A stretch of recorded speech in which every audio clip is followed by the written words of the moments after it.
धारणा को बदल डाला। पेश है एक स्पेशल रिपोर्ट।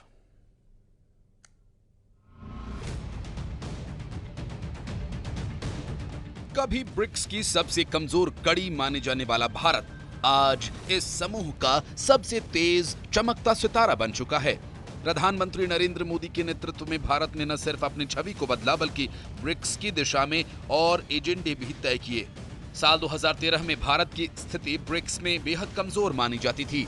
कमजोर अर्थव्यवस्था, आसमान छूती महंगाई और गिरती निवेशकों की भरोसेमंदी ने भारत को फ्रैजिल 5 देशों की स्थिति में लाकर खड़ा कर दिया था।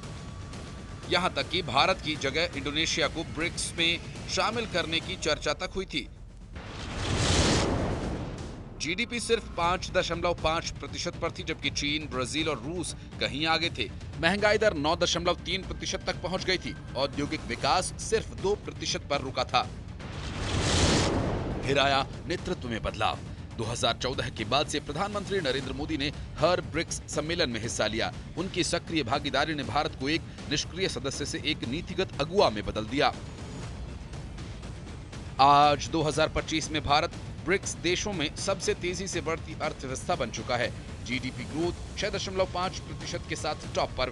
औद्योगिक विकास भी अब चीन से आगे निकल चुका है। भारत ने ब्रिक्स में नई पहल शुरू की, जैसे ब्रिक्स स्टार्टअप फोरम और डिजिटल पब्लिक इंफ्रास्ट्रक्चर, जिनकी प्रेरणा आधार, यूपीआई और कोविन से मिली। भारत ने आतंकवाद विरोधी एजेंडा, डिजिटल गवर्नेंस, वैश्विक संस्थाओं में सुधार को ब्रिक्स के केंद्र में लाया। ब्रिक्स में भारत की भूमिका ने पूरे संगठन की दिशा ही बदल दी, विशेष रूप से नवाचार और नेतृत्व में।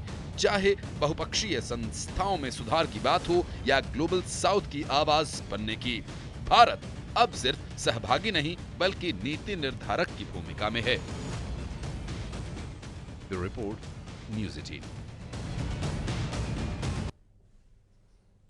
और खबर सिवनी से, जहां के बरघाट थाना के अखिवाड़ा में ऑनलाइन ठगी का शिकार हुए एक परिवार की युवती और